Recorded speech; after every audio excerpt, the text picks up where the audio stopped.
সকলেই ভালো আছেন? আল্লাহ তাআলা আজকে আমাদেরকে যেমনি ভালো রেখেছেন এভাবে আমাদেরকে একসাথে জান্নাতে রাখুন, বলুন আমিন। আমার সময় কতটুক বলবেন কি? হ্যাঁ, আমাকে টাইমটা আগে দিলে আমি মানে ওই অনুযায়ী কথা বলবো। ইন্নাল হামদালিল্লাহ إن الحمد لله نحمده ونستعينه ونستغفره ونؤمن به ونتوكل عليه ونعوذ بالله من شرور أنفسنا ومن سيئات أعمالنا من يهد الله فلا مضل له ومن يضلله فلا هادي له ونشهد أن لا إله إلا الله وحده لا شريك له ونشهد أن سيدنا ونبينا وشفيعنا وسندنا وحبيب ربنا ومولانا محمدا عبده ورسوله الذي أرسل إلى الناس كافة بشيرا ونذيرا وداعيا إلى الله بإذنه وسراجا وقمرا منيرا أما بعد فقد قال الله سبحانه وتعالى في كلامه المجيد وفي فرقان الحميد أعوذ بالله من الشيطان الرجيم بسم الله الرحمن الرحيم قل إن كنتم تحبون الله فاتبعوني يحببكم الله ويغفر لكم ذنوبكم والله غفور رحيم صدق الله العظيم وصدق له رسوله النبي الكريم ونحن على ذلك لمن الشاهدين والشاكرين والحمد لله رب العالمين وقال رسول الله صلى الله عليه وسلم المرء مع من أحب أو كما قال رسول الله صلى الله عليه وسلم اللهم صل على محمد وعلى آل محمد كما صليت على إبراهيم وعلى آل إبراهيم إنك حميد مجيد اللهم بارك على محمد وعلى آل محمد كما باركت على إبراهيم وعلى آل إبراهيم إنك حميد مجيد رب زدني علما رب يسر ولا تعسر وتمم بالخير رب اشرح لي صدري ويسر لي أمري واحلل عقدة من لساني يفقه قولي سبحانك لا علم لنا إلا ما علمتنا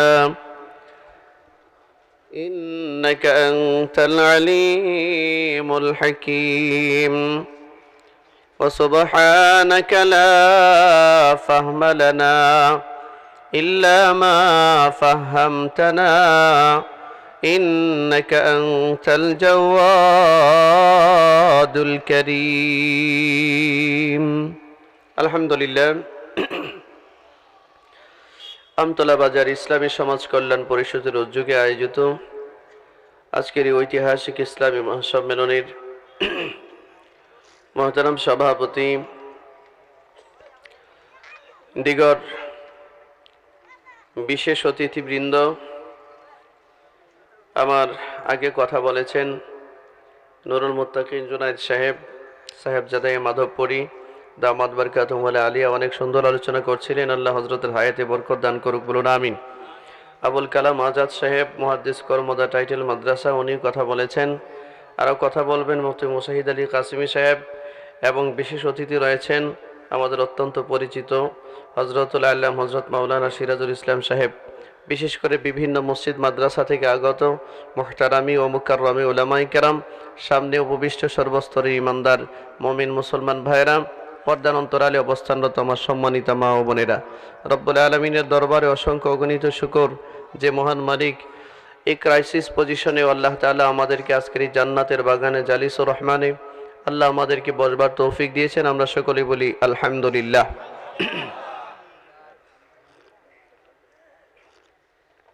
এত চা না, একদম অল্প অল্প একটু চা দিতে বলবেন, ঠিক আছে? সম্মানিত উপস্থিতি, আমরা মুসলমান, আল্লাহ আমাদেরকে ঈমান দিয়েছেন। আমরা এই ঈমানের কারণে আলহামদুলিল্লাহর মালিক হতে পেরেছি। আলহামদুলিল্লাহ বলুন। আমরা ঈমানদার এই কারণে, আমাদেরকে কেউ যদি জিজ্ঞাসা করে আপনি কেমন আছেন, আপনি কি বলবেন? আসতে বলছেন যে বলেন না, মনে হয় আলহামদুলিল্লাহ বলেন না, না জোরে বলুন। এটা তো আমাদের সম্পদ। আপনি সাউন্ড বাড়াবেন, ভিতরে সাউন্ড বাড়াবেন। এটা আমাদের সম্পদ। পৃথিবীর কোনো হিন্দুকে যদি জিজ্ঞাসা করা হয় যে হিন্দু বাবু কেমন আছেন, হিন্দু বলবে যে আলহামদুলিল্লাহ ভালো আছি। হ্যাঁ, আপনাদের যে পাশে, আপনি এটা যে ইন্ডিয়া, এটা আমি জানতাম না, জানলে মাহফিলটা রাখতাম না। আমার কোমর ভেঙে গেছে আজকে এখানে আসতে আসতে, অবস্থা খারাপ। এই যে ইন্ডিয়া 2 কিলোমিটার মনে হয় না, ইন্ডিয়ার যে প্রেসিডেন্ট জমানার একমাত্র আব্রাহা মিস্টার নরেন্দ্র মোদীকে যদি জিজ্ঞাসা করেন দাদা বাবু কেমন আছেন, তো দাদা বাবু বলবে যে আলহামদুলিল্লাহ ভালো আছি। এটা কি ওর সম্পদ? আপনি আমেরিকার প্রেসিডেন্ট টোটালি একটা পাগল, ডোনাল্ড ট্রাম্প, এই পাগলটাকে যদি জিজ্ঞাসা করেন how are you Mister Trump, তা হাউ আর ইউ মিস্টার ট্রাম্পের বদলায় কি মিস্টার ট্রাম্প বলবে যে আলহামদুলিল্লাহ I am fine, thank you, এটা বলবে? আচ্ছা, আলহামদুলিল্লাহ কি এটা ওর শব্দ? হ্যাঁ, এটা তো আমাদের, ঠিক কিনা? এটা আমাদের, এটা ডোনাল্ড ট্রাম্পের না, এটা আপনার। সুবহানাল্লাহ, সুবহানাল্লাহ। আপনি রিকশাওয়ালা, তারপরেও আলহামদুলিল্লাহ বলার নিয়ামতটা আল্লাহ আপনার জন্যই বরাদ্দ করেছেন। আপনি ঠেলা গাড়িওয়ালা, ভ্যান গাড়িওয়ালা, মাঠে ঘাটে কাজ করেন, কিন্তু সুবহানাল্লাহ বলার নিয়ামতটা এটা আপনার জন্যই বরাদ্দ হয়েছে, এটা নরেন্দ্র মোদীর জন্য বরাদ্দ হয় নাই। এই জন্য হৃদয় ছিঁড়ে শরীরের সর্বশক্তি ব্যয় করে সেই মহান রবের দরবারে শুকরিয়া তান সকলে বলুন আলহামদুলিল্লাহ। জীবনের সর্ব অবস্থায় আলহামদুলিল্লাহ বলবেন, মনে থাকবে। সুখে, যদি আমরা সুখে থাকি বলুন, সবাই বলুন। যদি দুঃখে, শান্তিতে, অশান্তিতে, সুস্থতায়, অসুস্থতায়, ধনী অবস্থায়, গরিব অবস্থায়, জীবনের যেই অবস্থায় আমি থাকবো সর্ব অবস্থায় আলহামদুলিল্লাহ বলবো। আজকের আমার বয়ানের প্রথম যে সবক আপনাদেরকে নয়, আগে আমি আমাকে দিয়েছি যে আমি বলবো সর্ব অবস্থায় আলহামদুলিল্লাহ, আপনারা বলবেন জীবনের সর্ব অবস্থা আলহামদুলিল্লাহ। মনে থাকবে তো? এই আলহামদুলিল্লাহটা যদি শুধু আপনি রপ্ত করতে পারেন, এই আলহামদুলিল্লাহ বলার নিয়ামতটা যদি আপনি আপনার ব্যক্তি জীবনে বাস্তবায়ন করতে পারেন, তাহলে এই আসমানের নিচে আর জমিনের উপরে আপনার মতো সুখী কোনো মানুষ আর কেউ হবে না। কথা বুঝতে পেরেছেন? আলহামদুলিল্লাহ বলতে শিখুন, আলহামদুলিল্লাহ বলতে শিখুন। আমি আবারও বলছি, আলহামদুলিল্লাহ বলতে শিখুন। তাহলে ঘুমানোর জন্য ঘুমের ট্যাবলেট লাগবে না, ঠিক কিনা? যার ভিতরে শুকরিয়া নাই, সে আমেরিকা গেলেও তার শুকরিয়া নাই, লন্ডন গেলেও তার শুকরিয়া নাই, এ আসমানে উঠলেও শুকরিয়া আদায় হবে না, কারণ তার ভিতরে আলহামদুলিল্লাহ নিয়ামতই নেই, ওইটা বলতেই পারে না। এ কারণে জীবনের সর্ব অবস্থায় একজন মুমিন যখন আলহামদুলিল্লাহ বলতে শিখে, তখন এই মুমিন হয়ে যায় পৃথিবীর একজন মহা সুখী মানুষ। কেন? কারণ একটা মানুষ অসুস্থ, যেমন আমি আজকে অসুস্থ, অসুস্থতা নিয়ে এসেছি, কথা বলতেছি, আমি বলতেছি আলহামদুলিল্লাহ। আমাকে আল্লাহ সুস্থ রেখেছেন সারা বছর, আজকে না একটু অসুস্থ, তো নাকশ হওয়ার তো কোনো সুযোগ নাই, আছে? আলহামদুলিল্লাহ বলবো। তো আল্লাহ পাকের ওয়াদা আছে, যে বান্দা তার শুকরিয়া আদায় করে আল্লাহ তাআলা তার নিয়ামতকে বাড়িয়ে দেন। এই জন্য আমরা শুকরিয়া আদায় করি, আলহামদুলিল্লাহ। মুহতারাম হাজরিন, এই জন্য জীবনের সর্ব অবস্থায় আলহামদুলিল্লাহ বলবেন। মনে থাকবে? আজকের বয়ানের প্রথম শিক্ষা কি? প্রত্যেকজন আলোচক থেকে যারাই কথা বলবেন, সবার কাছ থেকে দুই একটা সবক নিয়ে যাবেন, যা আপনি পালন করবেন। যদি শুনেন আর চলে যান, তাহলে এই বিশাল আয়োজন বছর ভরা করার কোনো মূল্য থাকবে না। কিছু নিতে হবে, আপনার শিখতে হবে, কিছু আমল করতে হবে, কিছু। আল্লাহ তৌফিক দাও, বলুন আমিন। তো জীবনের সর্ব অবস্থায় কি? আলহামদুলিল্লাহ। সবাই বলুন সর্ব অবস্থায় কি? সবাই চিৎকার করে বলুন সর্ব অবস্থায় কি বলবো? এই জন্য এই দুনিয়ার জমিনে আমরা যারা মা বাবা হালাল পন্থা আল্লাহ আমাদেরকে জন্ম দিয়েছেন, পৃথিবীতে পাঠিয়েছেন, আমাদেরকে সৃষ্টি করেছেন, তারা জীবন বড় আলহামদুলিল্লাহ আলহামদুলিল্লাহ তাসবিহ পড়তে থাকে। রব্বুল আলামিনের শুকরিয়া আদায় করা যাবে না। এই জন্য বেশি বেশি শুকরিয়া আদায় করবেন, মনে থাকবে তো ইনশাআল্লাহ। সব অবস্থায় আলহামদুলিল্লাহ বলবেন। যারা মিডল ইস্টের দেশে থাকে, জাজিরাতুল আরবে যারা থাকে, এই প্রবাসীদেরকে জিজ্ঞাসা করবেন, আরব দেশের মানুষ কান্না করলে কয়, কান্না শুরুতে বলে আলহামদুলিল্লাহ, কাঁদতেছে এটার মাঝখানে কয় আলহামদুলিল্লাহ, হ্যাঁ, পরে বলতেছে আলহামদুলিল্লাহ। আল্লাহু আকবার, কি জিন্দেগি তাদের! জীবনের সর্ব অবস্থা আলহামদুলিল্লাহ বলা, জীবনের সর্ব অবস্থা আলহামদুলিল্লাহ বলতে শিখুন, আপনি হবেন পৃথিবীর একজন সুখী মানুষ। মনে রাখবেন, 1000 কোটি টাকার মালিক হলে মানুষ সুখী হয় না, লন্ডন যেতে পারলে মানুষ সুখী হয় না, আমেরিকায় যেতে পারলে মানুষ সুখী হয় না, সারা পৃথিবীর মধ্যে ঘুরলেই মানুষ সুখী হয় না। সুখ দেনেওয়ালা তো আল্লাহ। যে মানুষ দুনিয়াতে আলহামদুলিল্লাহ বলতে শিখে দেয়, পৃথিবীর যেখানে যাচ্ছে কেন সে কোনোদিন সুখী হবে না, ঠিক না? আপনারা কি আমার সাথে একমত? কারা কারা একমত?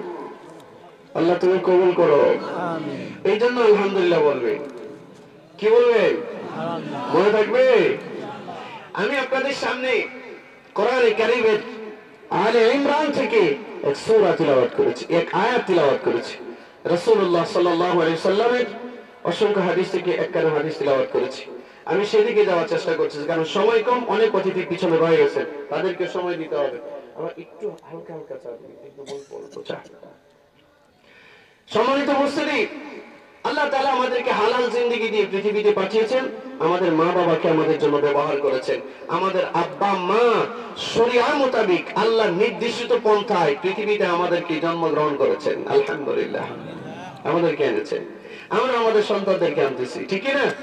আমাদের মধ্যে পবিত্রতা আছে, আমাদের মধ্যে অপবিত্রতা নাই। আমাদের এই দেহের মধ্যে পবিত্রতা আছে, আলহামদুলিল্লাহ, জোরে বলেন আলহামদুলিল্লাহ। আহা, পৃথিবীর 500 কোটি মানুষ বলতে পারে না যে আমি পবিত্র, অথচ 150 কোটি বা 200 কোটি মুমিন ইমানদার সে বলতে পারে আমি পবিত্র, এটা সে বলতে পারে। পবিত্রতা কিন্তু পৃথিবীর বড় এক নিয়ামত। কি বলেন আপনারা? পবিত্রতা টাকা দিয়ে কিনতে পাওয়া যায় না। আলহামদুলিল্লাহ কি টাকা দিয়ে কিনতে পাওয়া যায়?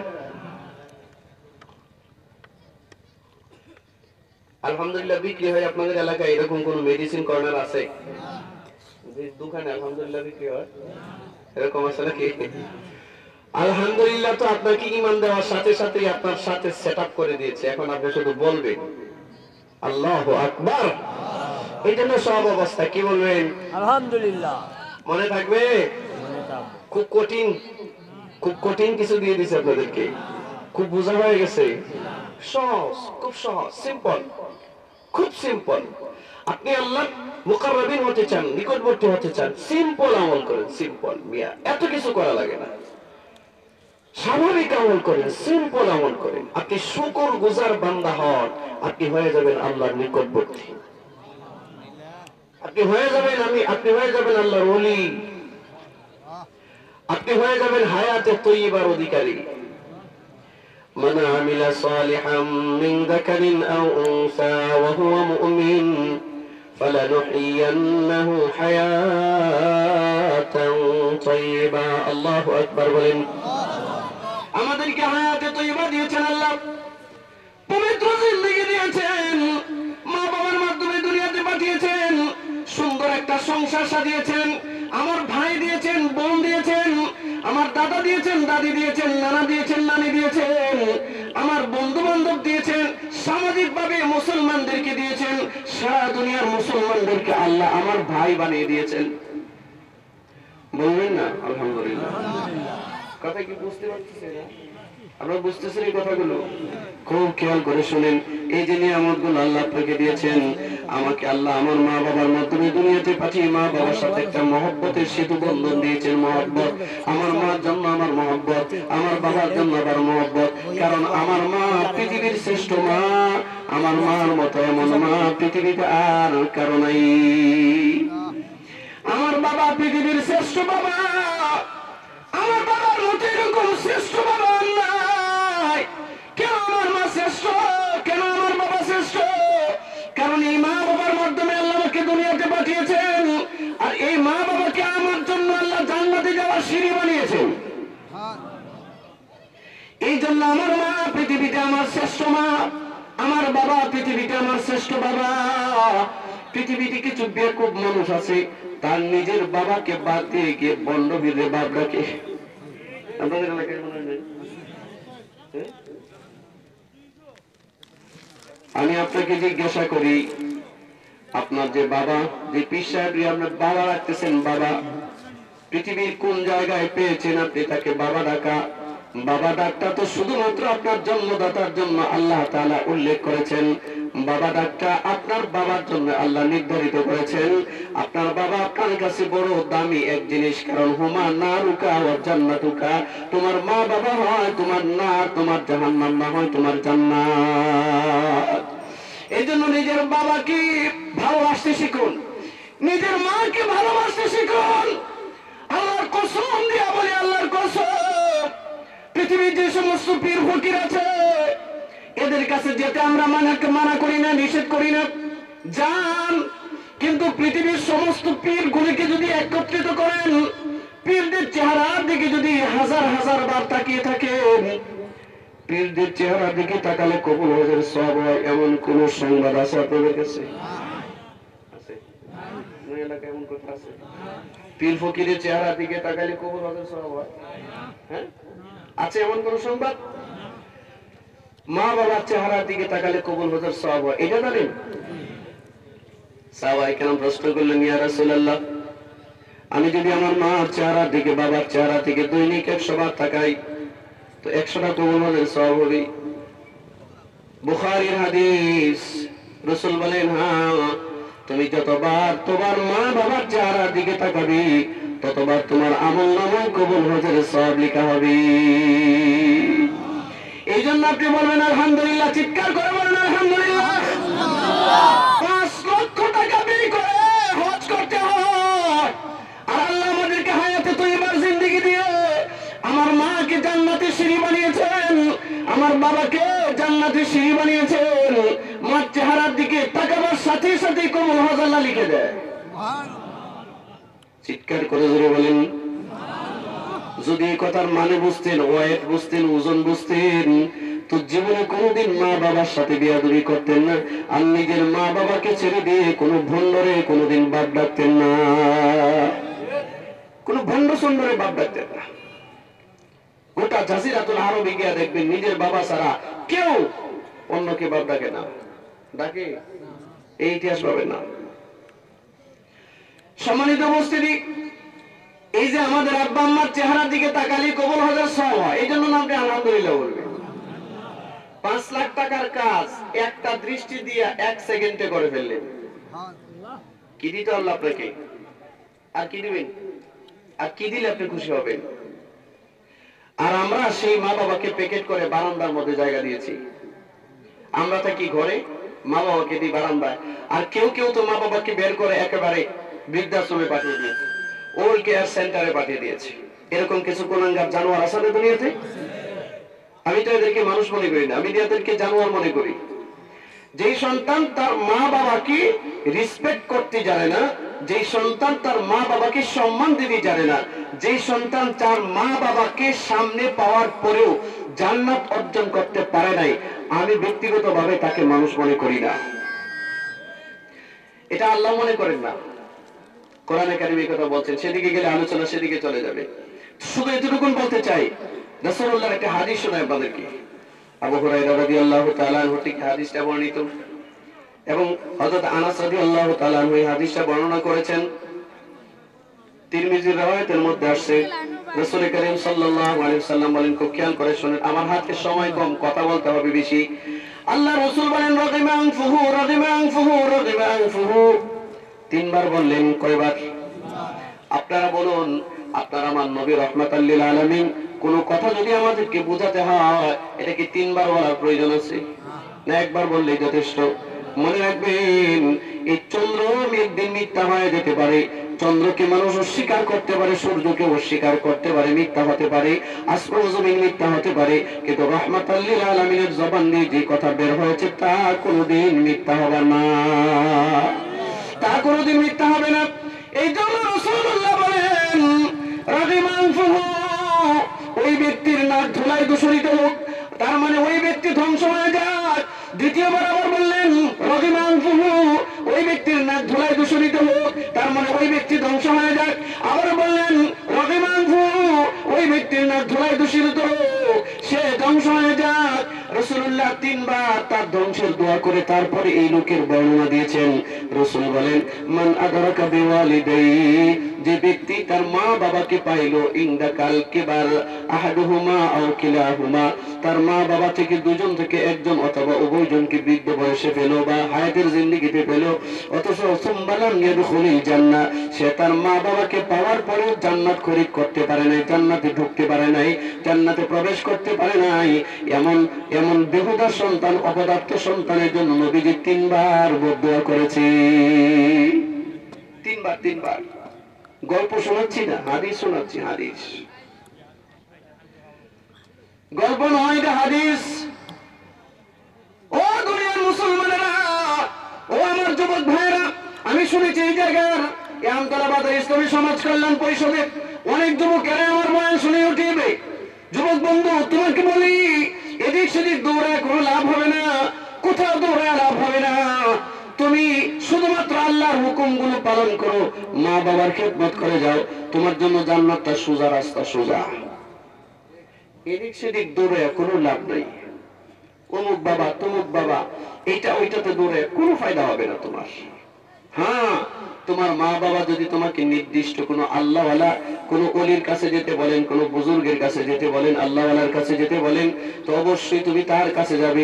একজন আল্লাহওয়ালার কাছে যাবে, একটু মুহূর্ত বসবে, তো 1000 বছর বেরিয়ে ইবাদতের সওয়াব হবে, 1000 বছর। যেমন গতকাল কেমন মাহফিল ছিল ইয়াতিম, কুমিল্লাতে 14 গ্রামে। সেখানে বাংলাদেশের একজন আহলে দিল, আলেমে দিন, মুফতি মুস্তাকুন নবী দামাত বরকাতুহু আলিয়া, নাম শুনেছেন? হযরতের সাথে আমার প্রোগ্রাম ছিল, একসাথে এসেছি। হযরত খুব আদর করে আমাকে ওনার বাসায় নিয়ে গেলেন রাত্রে, অনেক হাদিয়া দিলেন, অনেক দোয়া দিলেন। নিজের হাতে একটা এক গ্লাস পানির মধ্যে মধু ঢেলে শরবত বানিয়ে আমাকে দিলেন, নিজের মাথার টুপিটা আমার মাথায় পরায় দিলেন, অনেক দোয়া দিলেন, অনেকগুলো কিতাব দিলেন, একটা রুমাল দিলেন হাদিয়া, তসবি দিলেন। এই যে তসবিটা হুজুরের দেওয়া তসবি। একজন আহলে দিল, একজন আলেমের কাছে যখন যাবেন, এই যে তসবিটা, একজন আলেমের কাছে যখন আপনি যাবেন, দিনদার কোন আলেমের কাছে গেলে আপনার দিল পরিবর্তন হয়ে যাবে, আপনার দিল পরিবর্তন হয়ে যাবে, আপনার দিল পরিবর্তন হয়ে যাবে। এই জন্য দিনদার আলেমের কাছে যাবেন, মনে থাকবে এটা। মুহতারাম হাজরিন, আমি আপনাদের সামনে যে আয়াতে কারিমা তিলাওয়াত করেছি, এই আয়াতে কারিমার মধ্যে আল্লাহ একটা মহব্বতের আলোচনা করছেন। ব্যাখ্যা দেওয়া সম্ভব না, সময় আমার কম, আমি সংক্ষিপ্ত আকারে বলার চেষ্টা করতেছি। ও আল্লাহর বান্দারা, মাকে আমার জন্য মহব্বতের বন্ধন বানিয়েছেন, জান্নাতের একটা সেতু বানিয়েছেন। আমার বাবাকে আমার জন্য জান্নাতের একটা সেতু বানিয়েছেন। আমার মার প্রতি আমার আমার মহব্বত দিয়েছেন, বাবার প্রতি মহব্বত দিয়েছেন, সন্তানের প্রতি মহব্বত দিয়েছেন, বিবির প্রতি মহব্বত দিয়েছেন, ভাই বেরাদের প্রতি মহব্বত দিয়েছেন, আত্মীয় স্বজনের প্রতি মহব্বত দিয়েছেন, সারা দুনিয়ার মুসলমানদের প্রতি একটা মহব্বত দিয়েছেন। তবে একটা জিনিস মনে রাখবেন, এই পৃথিবী থেকে একটা মানুষ যেদিন চলে যায়, সেদিন সারা দুনিয়ার সমস্ত মহব্বতের বন্ধন ছিন্ন হয়ে যায়, ঠিক কিনা? সমস্ত ভালোবাসার সম্পর্ক ছিন্ন হয়ে যায়। মার সাথে তখন আর সম্পর্ক নাই, বাবার সাথে তখন আর সম্পর্ক নাই। পৃথিবীতে তো আপনার মহব্বতের বন্ধনে সারা দুনিয়াতে আবদ্ধ হয়ে আছি। ও দুনিয়ার মুসলমানেরা, রব্বুল আলামিন বলেন, কুল ইন কুনতুম তুহিব্বুনাল্লাহ, নবী আপনি বলুন, এরা যদি আমাকে যদি কুনতুম তোমরা তুহিব্বুনাল্লাহ, আল্লাহকে ভালোবাসতে চাও, তো ফাত্তাবিউনি, আমার ইত্তেবা করো, আমার অনুসরণ করো, আমার অনুকরণ করো। আমার ইত্তেবা করলে ইউহিব্বুকুমুল্লাহ, আল্লাহ তোমাদেরকে ভালোবাসবেন। কে ভালোবাসবেন? আল্লাহ। কে ভালোবাসবেন? আল্লাহ যদি কাউকে ভালোবাসে তার কোনো টেনশন আছে নাকি? আল্লাহ তাআলা বলেন, আমি তোরে ভালোবাসবো রে বান্দা, আর আমার ভালোবাসার বন্ধন এত শক্ত, আমার ভালোবাসার সেতু, আমার ভালোবাসার সেতুটা এতই মজবুত, আমার ভালোবাসার রশি এতই শক্ত, সারা দুনিয়ার সমস্ত ভালোবাসা যদি তোমার থেকে ছিন্ন হয়, আমি আল্লাহর ভালোবাসা তোমার থেকে ছিন্ন হবে না। আমি আমার ভালোবাসার রশি দিয়ে তোমাকে পেঁচিয়ে পেঁচিয়ে জান্নাতুল ফেরদাউস পর্যন্ত পৌঁছে দিব, জান্নাত পর্যন্ত পৌঁছে দিব। এটা হচ্ছে 1 নম্বর ভালোবাসার বন্ধন। খুব খেয়াল করবেন, যেই বন্ধন কোনোদিন ছিন্ন হবে না। 2 নম্বর ভালোবাসার বন্ধন রাসূল করিম সাল্লাল্লাহু আলাইহি ওয়াসাল্লামের রাহমাতাল লিল আলামিনের ভালোবাসার বন্ধন।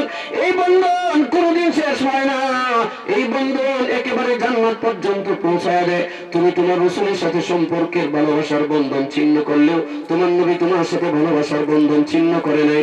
ও দুনিয়ার মুসলমানেরা, এই জন্য বলি রাসূলের সাথে মহব্বত 2 নম্বর রশি। 3 নম্বর রশি হচ্ছে কোরআনের সাথে মহব্বতের রশি।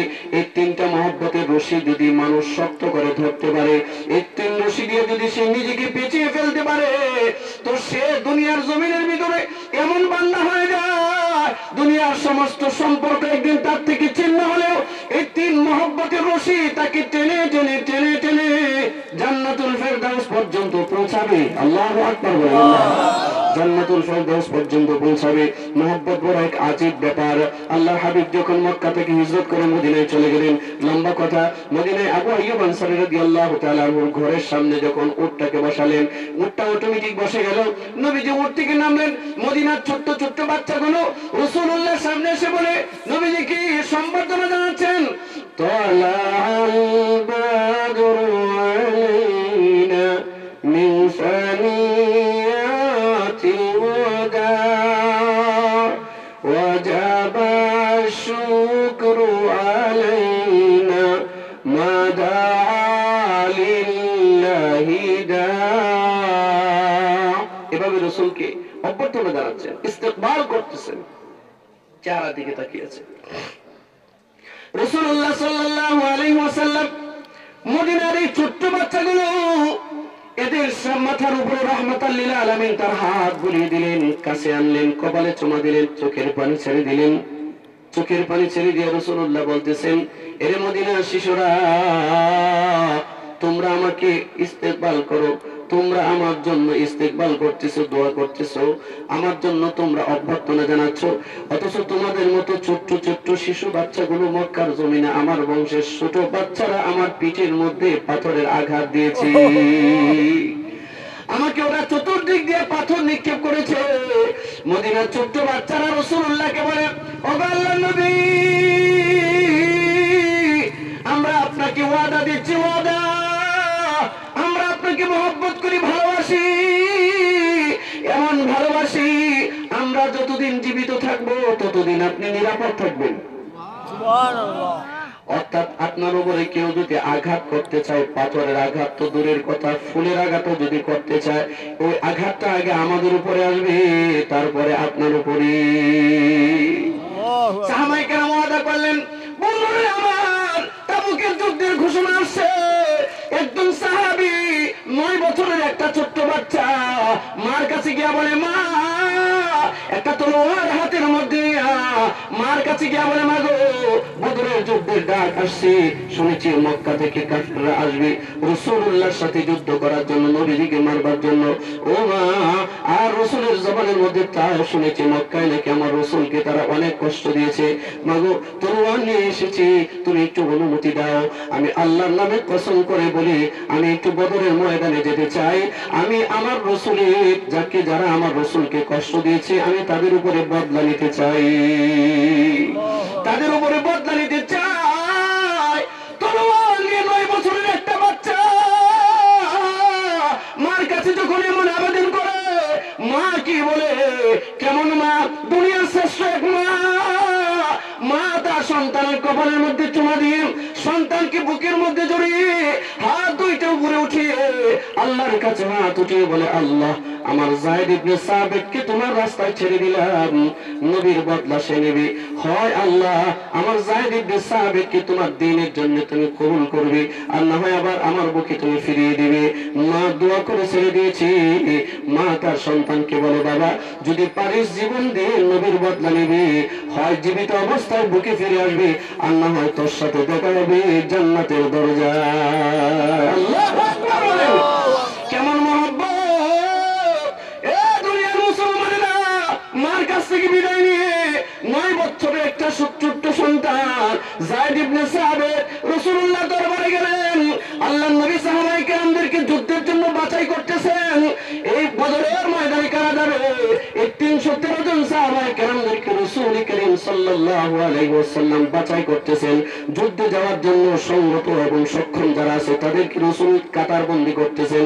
এমত অবস্থায় হাদিসের মধ্যে আসছে, হযরত যায়েদ ইবনে সাবিত 9 বছর, 8 থেকে 9 বছর বয়স, এই তলোয়ারটা হাতের মধ্যে নিয়ে রাহমাতাল লিল আলামিনের সামনে গিয়ে তলোয়ারের উপরে এইভাবে হাত দিয়ে ভর দিয়েছে, ভর দিয়ে নিজে একটু উঁচা হয়ে দাঁড়িয়েছে, কারণ তলোয়ারটা হযরত যায়েদ ইবনে সাবিত থেকে আধা হাত উপরে লম্বা, ওনার চেয়ে আধা হাত লম্বা।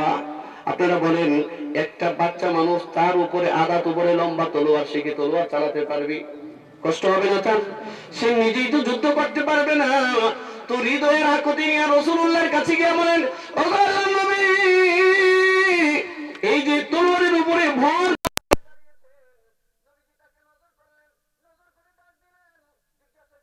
কি বলে, যায়েদ ইবনে সাবিত, বাবা আছে না? বাবা নাই। মা আছে? মা আছে। মার কাছ থেকে বিদায় নিয়ে এসেছো? জি হ্যাঁ ইয়া রাসূলুল্লাহ, মার কাছ থেকে বিদায় নিয়ে এসেছি, মা আমাকে দোয়া করে দিয়েছেন আমি যেন জিহাদের ময়দানে গিয়ে আপনার কষ্টের বদলা নিতে পারি, আর না হয় যেন জান্নাতের ময়দানে মার সাথে দেখা হবে। মা দোয়া দিয়ে দিয়েছেন। সুবহানাল্লাহ। আছে এমন সন্তান? আপনার সন্তান তো ডুগডুগি বাজানো শিখছে, ডুগডুগি। আপনার আমার সন্তান শুনছি ইন্ডিয়ার, শিখছে ইন্ডিয়ার ল্যাংটা সিনেমা দেখা, ঠিক কিনা? জানুয়ারি মাসের 12 তারিখে যেদিন ইস্তেমার মুনাজাত হয়, সেদিন আল্লামা মামুনুল হক সাহেব আর আমি এতে যশোরে গিয়েছিলাম একটা প্রোগ্রামে, একই ফ্লাইটে আসতেছিলাম, দীর্ঘ সময় কথা বলা হয়েছে। একই সাথে বসে আসতেছি, পাশের সিটে বিমানের ভিতরে একটা মহিলা বসছে, যেগুলো ডোমেস্টিক ফ্লাইটে আসতেছি। মহিলাটার ছোট একটা বাচ্চা, প্রায় 3 বছর কি 3.5 বছর বয়স হবে। বাচ্চাটা বিমানের ভিতরে এত কান্না, অস্থির বানিয়ে ফেলেছে সবাইকে একবারে। বিমানের ক্রু যারা আছে তারা তাকে রক্ষা করতে পারছে না, কোনোভাবে থামাতে পারছে না। তো ওই মহিলাটা একটা মোবাইল বের করেছে, মোবাইল বের করে তার সামনে যে গেম আছে, গেম দিচ্ছে বাচ্চাকে থামানোর জন্য, থামে না। তারপর কার্টুন আছে, কার্টুন দিচ্ছে, থামে না, আরো চিৎকার করে। কিছুক্ষণ পরে একটা পেন বের করে সেখানে মোবাইলের মধ্যে ইন্ডিয়ার লেংটা সিনেমার গান ছেড়ে দিয়েছে। বাচ্চা একেবারে 100% টোটাল সাইলেন্ট পজিশনে চলে গেছে। ওই যে সিনেমার গান চলতেছে, 3.5 বছর বয়সের একটা শিশু বাচ্চা কি বুঝে বলেন তো? এই বাচ্চা ওই মোবাইলের মধ্যে যে নষ্টা ভ্রষ্টা নারীরা নাচানাচি করতেছে, বাচ্চা এইভাবে তার গাটা হেলাচ্ছে। নমন সাহেব আমাকে বলে, দেখেন তো দৃশ্যটা, রক্তক্ষরণ হলো দেখে। উনি বলতেছে নিশ্চয়ই এই কোনাঙ্গার মহিলাটা এই বাচ্চাটাকে যেদিন পেটে ধারণ করছে, এ সারা এই 10টা মাসে সম্ভবত এই ল্যাংটা সিনেমার দিকে তাকাইছিল। মনে রাখবেন, একটা বাচ্চা, যুবক ভাইরা যারা বিয়ে শাদী করেছো, যারা করবা, মনে রাখবা, বিয়ে শাদী করার পর যদি মহিলার নিজের স্ত্রীর পেটে কখনো সন্তান আসে, সন্তান বাসার মধ্যে যদি টেলিভিশন থাকে, এটাকে বের করো, এটাকে বের করো। মনে রাখবা, টেলিভিশন দেখতে এই তোমার ঘরের মধ্যে ডিশ লাইন যদি থাকে আর বাচ্চা যদি পেটের মধ্যে থাকে, তোমার বিবি যদি টেলিভিশনের দিকে তাকিয়ে থাকে, একটা বাচ্চা পেটে নিয়ে মা যেই কাজটাই করে, যেদিকে তাকায়, যেটা শুনে, যেটা বলে, যেটা অভ্যাস গ্রহণ করে, সেটাই তার বাচ্চার উপরে প্রতিক্রিয়া সৃষ্টি করে। কথা ঠিক কিনা? সাবধানে কাজগুলো করবেন না। মুসলমান বন্ধুরা আমার, হযরত যায়েদ ইবনে সাবিত রাসূলুল্লাহকে বলেন, ইয়া রাসূলুল্লাহ, আমি মা দোয়া নিয়ে এসেছি, আপনি আমাকে যুদ্ধে যাওয়ার অনুমতি দেন। নবীজি তাকিয়ে দেখলেন যে তলোয়ারের উপরে ভর করে দাঁড়িয়ে আছে। নবীজি দোয়া করে দিলেন আর বললেন, যায়েদ রে, আল্লাহ হয়তো তোমাকে এই দিনের জন্য, এই জিহাদের চেয়ে আরো গুরুত্বপূর্ণ কোন কাজ তোমার মাধ্যমে নিতে চায়। আমি এমন অবস্থায়, ছোট্ট অবস্থায় তোমাকে যুদ্ধে যাওয়ার অনুমতি দিতে পারি না। যাও, তুমি তোমার মার কাছে চলে যাও, তুমি মার খেদমত করো, পড়াশোনা করো, এই সময় যখন আসবে তখন আবার জিহাদে যাওয়ার অনুমতি দিব। সুবহানাল্লাহ। নবীজি অনুমতি দেন নাই, পারমিশন দেন নাই।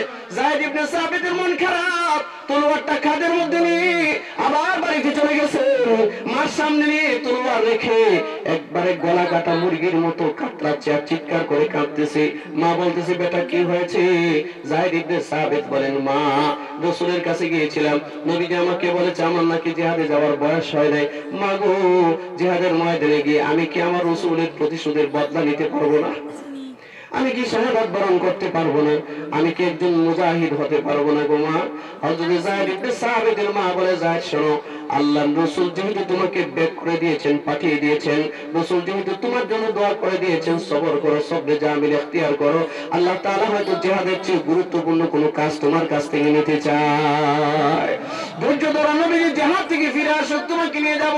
ও আল্লাহর বান্দারা, আল্লাহর নবী বদরের ময়দান থেকে বিজয়ের মালা গলার মধ্যে পড়ে আল্লাহ তখন ফিরিয়ে দিলেন, মসজিদে নববীতে আসলেন। যায়েদ ইবনে সাবিত যতদিন পর্যন্ত যুদ্ধ সংগঠিত হয়েছে একটা রাত ঘুমায় নাই, সর্বক্ষণ শুধু দোয়া করেছে, সর্বক্ষণ শুধু দোয়া করেছে, আল্লাহ আমি জিহাদের ময়দানে যেতে পারি নাই, আমার রাসূল জিহাদের ময়দানে গিয়েছে। আল্লাহ, মক্কার জমিনে আমার রাসূলকে মক্কার কাফেররা অপমানিত করেছে, লাঞ্ছিত করেছে, বঞ্চিত করেছে। আল্লাহ গো, আমি যদিও বা যেতে পারি নাই, প্রাণ খুলে দোয়া করতেছি, বদরের ময়দানে আমার রাসূলকে আবারও তুমি লাঞ্ছিত করবে না, আবার অপমানিত করবে না। এ মুসলমান যুবক, খুব খেয়াল করে শোনো, 13 বছর, 8 বছর, 9 বছরের একটা বাচ্চা, কি পরিমাণ তার ঈমানি চেতনা, কি পরিমাণ তার ধারালো ঈমান। এ আল্লাহর বান্দারা, যায়েদ ইবনে সাবিত রাত্রে ঘুমায় না, কান্না করে, মাকে যারা যন্ত্রণা করে। আল্লাহ রাসূল যখন যুদ্ধ থেকে ফেরত আসছেন, যায়েদ ইবনে সাবিতের মা যায়েদকে হাতের মধ্যে নিয়ে রাসূলুল্লাহর কাছে চলে গেলেন। আল্লাহ রাসূলের কাছে কি যায়েদকে দেখে পর্দার আড়াল থেকে আল্লাহ রাসূলের কাছে হযরত যায়েদ ইবনে সাবিতের মা বলছেন, ইয়া রাসূলুল্লাহ, এই হচ্ছে যায়েদ ইবনে সাবিত, বদরের ময়দানে যাওয়ার জন্য আমি তলোয়ার দিয়ে আপনার কাছে পাঠিয়েছিলাম, আপনি তার অনুমতি দেন নাই। যায়েদ সারা রাত ঘুমায় নাই, সারাক্ষণ শুধু বলতেছে আর আপনার জন্য দোয়া করতেছে, আল্লাহর দিন কায়েমের যুদ্ধে অংশগ্রহণ করতে পারে নাই। ওগো নবীজি, যায়েদকে আপনি সান্ত্বনার ভাষা দেন, যায়েদকে একটু বুঝিয়ে দেন। আল্লাহ রাসূল জিজ্ঞাসা করলেন, ও যায়েদের মা, তোমার যায়েদের মেধা শক্তি কেমন, জ্ঞান শক্তি কেমন, স্মরণ শক্তি কেমন? যায়েদের মা বলতেছেন, ইয়া রাসূলুল্লাহ, আমার যায়েদের স্মরণ শক্তি অনেক প্রখর, জেহেনে ঝুঁকি আমার যায়েদের অনেক উচ্চ মানের, জেহান একটা আমার যায়েদের। আল্লাহ রাসূল বললেন, আমি তেমনই লোক চাই। যায়েদকে জিজ্ঞাসা করলেন, যায়েদ তুমি কি আমার কাছে থাকতে চাও? যায়েদ ইবনে সাবিত বললেন, ইয়া রাসূলুল্লাহ, এটা তো আমার জন্য সৌভাগ্যের কারণ যে আমি আপনার কাছে থাকতে পারবো, এটা আমার জন্য সৌভাগ্যের কারণ। যায়েদ ইবনে সাবিতের মা বলেন, ইয়া রাসূলুল্লাহ, আমার যায়েদের জেহান এত পরিষ্কার, এত পরিষ্কার, আর এত ট্যালেন্টেড একটা ছেলে। ওগো আল্লাহর নবী, অদ্যবধি পর্যন্ত কোরআনে কারিমের বড় বড় 17টা সূরা যায়েদ ইবনে সাবিত মুখস্থ করে ফেলেছে। সূরা বাকারার মতো সূরা যায়েদ ইবনে সাবিত মুখস্থ করে ফেলেছে। আল্লাহু আকবার বলেন।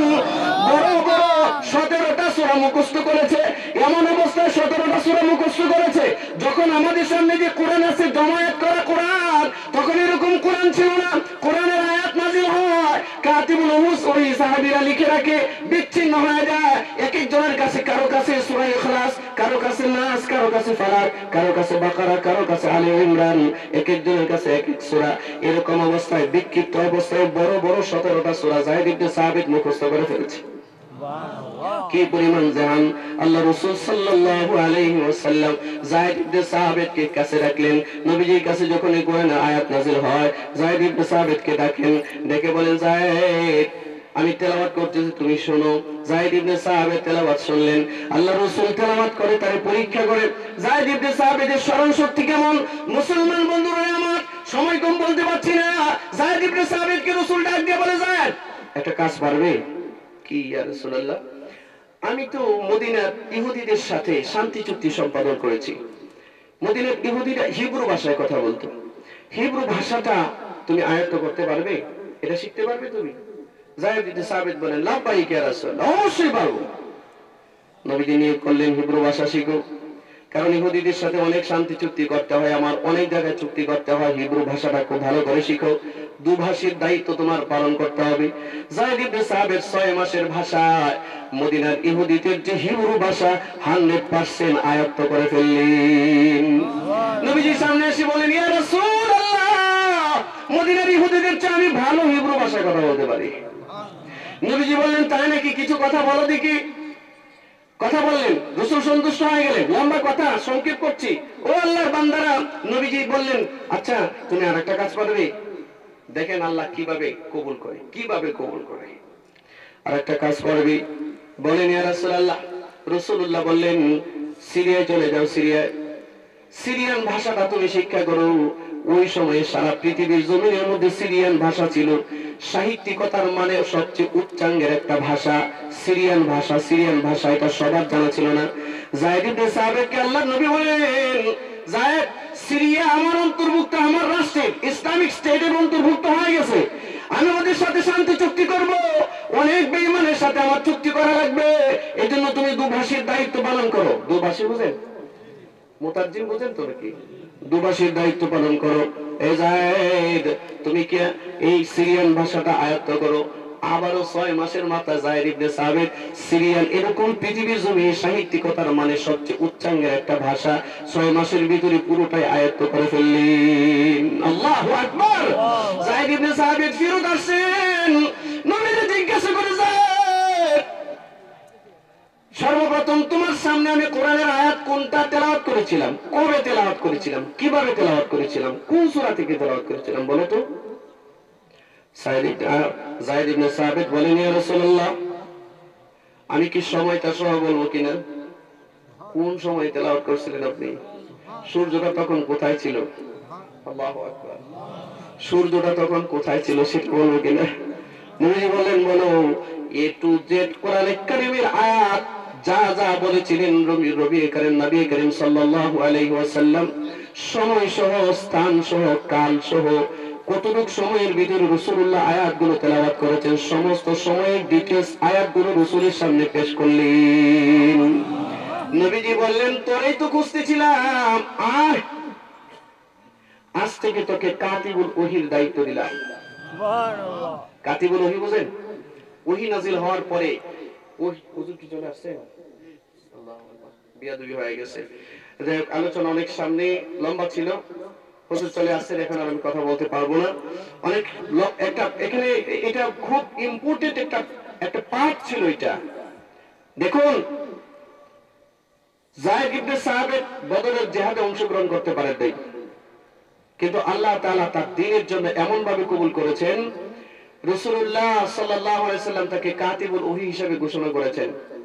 অত্যন্ত সূক্ষ্ম মেধাবী, অত্যন্ত জেহেনে জকি যাদের ছিলেন, তাকওয়ার মানে যারা খুব উন্নত মানের ছিলেন, এরকম কিছু সাহাবাই কেরামদেরকে নির্বাচিত করে রাসূলুল্লাহ সাল্লাল্লাহু আলাইহি সাল্লাম ওহী লেখার দায়িত্ব দিয়েছিলেন।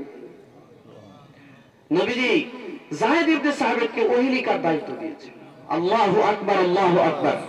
এই মুসলমান যুবকেরা, তোমরা অনেকে মনে করো ইংলিশ ভাষা শিক্ষা মনে হয় নিষেধ। তোমরা অনেকে মনে করো যে বিশ্বের জ্ঞান বিজ্ঞান শিক্ষা করা মনে হয় নিষেধ। আমার মনে হয় ডাক্তার হওয়া নিষেধ, আমার মনে হয় ইঞ্জিনিয়ার হওয়া নিষেধ, আমার মনে হয় শিক্ষিত হওয়া বা শিক্ষক হওয়া সম্ভবত নিষেধ। ইবাদত করার জন্য শুধু মাদ্রাসায় পড়া লাগবে, আর এরকম টুপি পাঞ্জাবি পরেই মসজিদে পড়ে থাকতে আর ঘুরতে হবে, এটাই বুঝি মনে হয় ইবাদত। এইটাই শুধু ইবাদত নয়, এটাও ইবাদত। বাকি ডাক্তারি পড়া এটাও ইবাদত, ইঞ্জিনিয়ারিং পড়া ওইটাও ইবাদত, তোমার একজন পাইলট হওয়া এটাও ইবাদত, তুমি একজন আদর্শবান শিক্ষক হওয়া এটাও ইবাদত। দেখো রাসূলুল্লাহ সাল্লাল্লাহু আলাইহি ওয়াসাল্লাম যায়েদ ইবনে সাবিতকে বললেন হিব্রু ভাষা শিখো। যায়েদ ইবনে সাবিত হিব্রু ভাষা শিখলেন। তো ইন্টারন্যাশনাল ল্যাঙ্গুয়েজ হচ্ছে ইংলিশ। বর্তমান এই গ্লোবালাইজেশনের যুগে, এই বিশ্বায়নের যুগে সারা পৃথিবীতে যদি তুমি দাওয়ার কাজ করতে চাও, দাওয়াতের কাজ করতে চাও, তাহলে সারা পৃথিবীতে ইন্টারন্যাশনাল ল্যাঙ্গুয়েজ হচ্ছে ইংলিশ। এই ইংলিশ শেখাটা কাউকে মানা করা তো দূরের কথা, বরঞ্চ শিক্ষা গ্রহণ করার উৎসাহ দেওয়া উচিত, ঠিক না? আজকে বাতিলরা সারা দুনিয়ার মধ্যে এই ভাষা দিয়ে তাদের বাতিল মতবাদ প্রচার করতেছে। তোমার উচিত ছিল এই ভাষা শিক্ষা করে যায়েদ ইবনে সাহাবেদের মতো একটা প্রমাণ প্রতিষ্ঠিত করা যে আমিও দ্বীনের দায়ী হব, সারা দুনিয়াতে দ্বীনের দাওয়াত দিব। নিজেকে গঠন করো, নিজেকে গঠন করো, ইসলামের জন্য নিজেকে তৈরি করো। আজকে দেখো শুধুমাত্র মসজিদের কোণার মধ্যে বসে সুবহানাল্লাহ সুবহানাল্লাহ বলার নামই শুধু ইবাদত নয়, ওইটাও ইবাদত, কিন্তু শুধু এটাই ইবাদত নয়। আজকে আমেরিকার সন্ত্রাসরা যদি বাংলাদেশে একটা অ্যাটম বোম নিক্ষেপ করে, তুমি এটার প্রতিকার কি দিয়ে করবে? হ্যাঁ, মসজিদের কোণায় বসে বসে প্রতিকার করবে? সম্ভব হবে না। তোমার উচিত আমেরিকার সায়েন্টিস্ট যারা আছে, এরা যেভাবে জ্ঞান বিজ্ঞানের উপরে পড়াশোনা করতে করতে, তথ্য নিতে নিতে, কেমিস্ট্রি হতে হতে, সায়েন্টিস্ট হতে হতে এদের একটা পর্যায় পর্যন্ত পৌঁছেছে, এদেরকে প্রোটেকশন দেওয়ার জন্য, এদেরকে আটকানোর জন্য, যাতে ওর বুম ওর আকাশে ব্লাস্ট হয়ে যায়, এই শিক্ষাটা অর্জন করা, এটাও তোমার উপর একটা ইলম। মান সালাকা তরিকান ইয়ালতামিসু ফীহি ইলমান সাহহালাল্লাহু লাহু বিহি তরিকান ইলাল জান্নাহ। রাসূলুল্লাহ সাল্লাল্লাহু আলাইহি ওয়াসাল্লাম বলেছেন যে এই আল্লাহর দ্বীন প্রতিষ্ঠার জন্য গোটা পৃথিবীতে যখন মানুষ ইলমের পিছনে দৌড়ায়, ইলমের রাস্তায় আসে, আল্লাহ পাক তার জান্নাতের রাস্তা সহজ করে। মনে থাকবে তো ইনশাআল্লাহ? ইলম অর্জন করবে তো ইনশাআল্লাহ? যায়েদ ইবনে সাহাবেদের মতো একজন যোগ্য সাহাবীর মতো তোমার আমার জিন্দেগি আল্লাহ পালন করবা তৌফিক দান করো, গঠন করবা তৌফিক দান করো। সকলে বলুন আমিন। ওয়া আখিরু দাওয়ানা আলহামদুলিল্লাহি রাব্বিল আলামিন। আসসালামু আলাইকুম ওয়া রাহমাতুল্লাহ।